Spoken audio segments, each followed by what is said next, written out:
Sejumlah nama selebritas kembali menghiasi daftar calon anggota legislatif di pemilihan umum 2024. Popularitas artis masih dinilai efektif untuk menggait suara. Pengamat menilai akan lebih efektif jika pencalonan selebritas didukung strategi pemasaran partai politik. Karena tidak semua popularitas bisa dikonversi jadi elektabilitas. Sejumlah selebritas ambil bagian dalam kontestasi pemilihan umum 2024. Tak hanya nama baru, sejumlah nama lama pun kembali mendaftar sebagai bakal calon anggota legislatif pemilu 2024. Di antaranya, dari Partai Gerindra ada musisi Ahmad Dhani dan Melly Goeslaw. Dari Partai Kebangkitan Bangsa, Tommy Kurniawan dan Arzetti Bilbina. Sementara dari Partai Amanat Nasional ada Sigit Purnomo alias Pasha Ungu dan Verrel Bramasta. Dari Partai PDI Perjuangan ada nama Once Mekel dan Denny Cagur. Dari Partai Nasdem, Reza Artamevia dan Nafa Urbah. Sementara dari Partai Keadilan Sejahtera ada komedian Narji. Dari Partai Demokrat, Arumi Bashin. Dan Perindo, Ustaz Yusuf Mansur. Ketua Umum PAN Zulkifli Hasan menyebut partainya tak memungkiri hampir 30% selebritas daftar sebagai bacalek. Verrel, Uya Kuya, Lula Kamal, Tom Liwafa, banyak lah pokoknya sudah banyak. Ini Anda Eko Patrio? Mana Primus? Pasal Ungu? Oh iya lo doang nggak anu tadi. Pasal Ungu? Ada Primus? Ya, ada Desi Ratnasari yang sekarang kita ajak tapi daftar juga di PAN Jawa Barat. Ketua Dewan Pimpinan Wilayah PAN itu perempuan, namanya Desi Ratnasari. Sementara itu PDI Perjuangan kembali memajukan sejumlah nama artis dan seniman yang terbukti berhasil dipilih pada pemilu sebelumnya. Dari kalangan budayawan, seniman dan artis selain figur incumbent seperti Rano Karno, Rieke Diah Pitaloka, Krisdayanti, Herve Maleholo, itu Yuniko Sihaan juga bergabung, Once Mekel, Marcel Sihaan, Taufik Hidayat Ujo, Denny Cagur, Tamara Geraldine, Sari Kuswoyo, mengingat Kus Plus itu kan spirit nasionalisme, patriotismenya luar biasa. Sekjen Partai Amanat Nasional Edi Suparno dalam program Sapa Indonesia Pagi menyebut partainya tak hanya sekedar menggait artis, tapi juga menempa mereka dalam sekolah politik partai.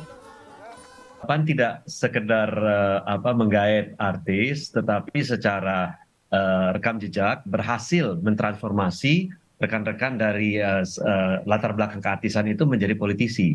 Itu juga tidak sekedar hanya untuk mengandalkan popularitas mereka, kemudian mengandalkan citra mereka yang selama ini ada di depan publik, tetapi juga harus memiliki narasi. Nah, narasinya itu yang kami tempa di dalam sekolah politik. Jadi satu caleg PAN yang kami daftarkan kemarin itu adalah alumnus sekolah politik Partai Amanat Nasional. Sementara itu, pakar komunikasi politik UIN Syarif Hidayatullah Gun Gun Herianto bilang, pencalonan selebritas jadi anggota legislatif lebih efektif jika didukung dengan strategi pemasaran partai politik. Karena tak semua selebritas berhasil mengkonversi popularitas menjadi elektabilitas.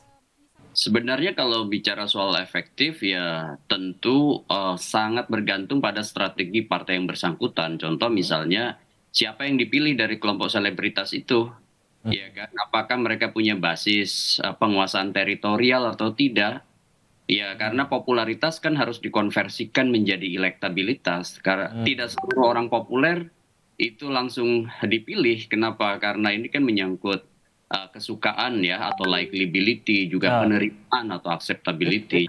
Tidak bisa asal, ya kan, misalnya rekam jejak untuk ditempatkan di dapil yang relevan. Karena apa? Tidak seluruh mereka yang kemudian populer itu, Mas Tim, itu bisa mengkonversikan popularitasnya di dapil, di daerah pemilihan. Maka itu akan sangat bergantung pada strategi pemasaran politik juga ya. Contoh misalnya tiba-tiba direkrut menjelang pemilu legislatif gitu ya, tiba-tiba jadi caleg, tiba-tiba ditempatkan di dapil tertentu ya, posisinya pasti hanya semacam vote getter atau pendulang suara.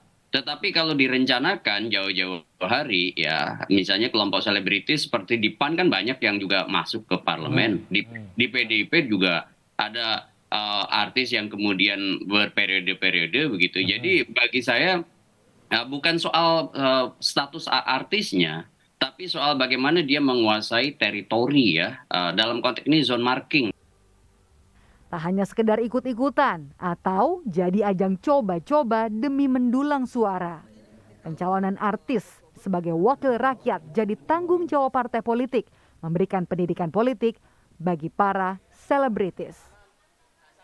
Tim Liputan, Kompas TV.